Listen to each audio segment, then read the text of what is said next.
Anime Fried Chicken back once again with another Demon Slayer Kimetsu no Yaiba chapter review. Hope you all had a great weekend and ready to dive into some manga greatness. This week's chapter answers questions we've been asking for a while about the Breath of the Sun user from times way back, and also loads of juicy exposition. If you like my chapter reviews, please subscribe and you'll be telling me, hey, you should make more of these videos. Okay, let's get into it. Here's how we're gonna roll. 1. What the heck happened in chapter 173, a recap. 2. Plot and story discussion for this week's chapter. 3. Art highlights. 4. Predictions for next week's chapter.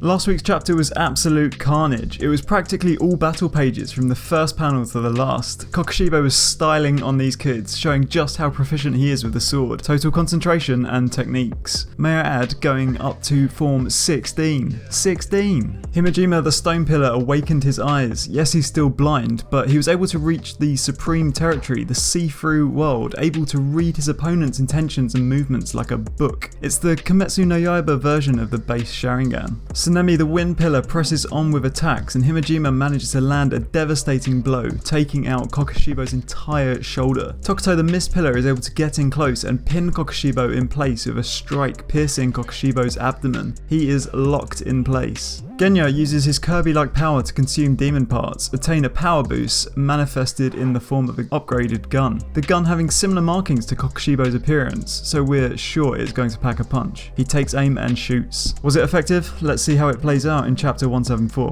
Starting us off in chapter 174, Genya's bullets are deflected as they make contact with Kokushibo's blade. However, they seem to swerve in the air, and as if they're magnetized to Kokushibo's body, they find their mark and sink into the upper demon moon's arm. Maybe as they're formed from Kokushibo's cells, they're drawn to their origin? And then the next panel blew me away. Really didn't expect this, but I have a few theories. An entire tree sprouts growing throughout Kokushibo's body. He is rooted in place and cannot move an inch. Now, this could be Genya's demon art, although he didn't call out a demon art name like most demons do. It's kinda apt for his character as it's printed in a data book that Genya's hobby is Japanese horticulture, snipping bonsai trees. I'm wondering if this could be a wisteria tree and maybe aiding in the paralysing effect on Kokushibo. Or maybe it's just this happening? It also looks like a branch is growing through Tokuto's back, but the author didn't draw much attention to it, so maybe it's not the case. Moving swiftly on, next we have Tsunemi and Himejima moving in for the kill, with Kokushibo only now realising that the tide of battle has turned and he is immortal, danger? And now with this newfound fear, time flashes back to the last time he had felt such sensation of dread and imminent death. We find Kokushibo face to face with the Breath of Sun user from the Sengoku era, Yoriichi Sugikuni, the demon slayer strong enough to almost kill Muzan. Also confirmed to be Kokushibo's, previously Michikatsu Sugikuni's little brother. With great sadness, Yoriichi swallows that he must cut down Kokushibo and does so with lightning speed, almost taking off Kokushibo's head. As the 80-year-old demon slayer turns for his next attack, his limit is reached and his life expires, and he dies on his feet. Ironic that Kokushibo became a demon to transcend humanity, yet he was manhandled by his brother, a human, and even now his life may end at the hand of one of his descendants. Kokushibo struggling against the natural order of the world and seemingly losing.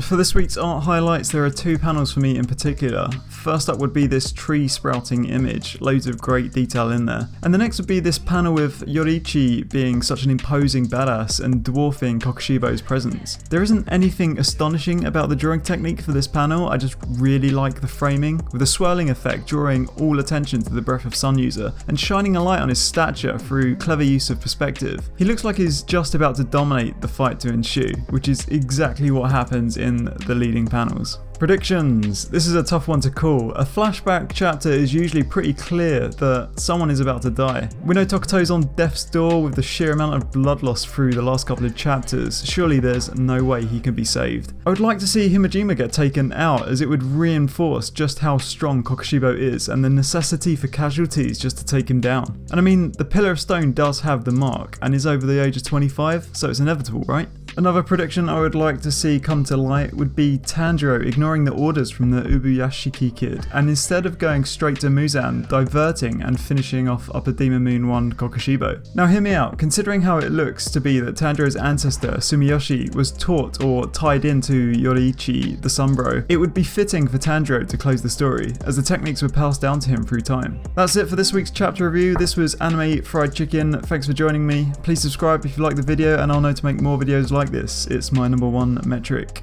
Check out some of my other Demon Slayer Kimetsu no Yaiba videos, and let me know in the comments below your predictions for next week's chapter. Who's going to be the one to kill Kokushibo? This was Anime Fried Chicken. Catch you guys next time. Cheers.